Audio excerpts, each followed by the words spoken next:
कराची में आज दोपहर से तेज बारिश की पेशगोई की गई है। रात को मुख्तलिफ इलाकों में वक्फे से हल्की और तेज बारिश हुई।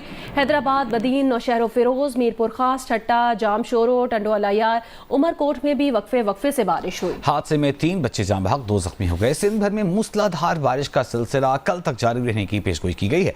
महकमा मौसमियात ने ट्रॉपिकल साइक्लोन का दूसरा अलर्ट जारी कर दिया है। सिस्टम के बायस समंदर में शदीद तुग़यानी रहेगी। सिंध और बलूचिस्तान के माहीगीरों को कल तक गहरे समंदरों में ना जाने का मशवरा दिया गया है, जबकि सिंध के बेशतर अजला में तालीमी इदारे बंद रहेंगे।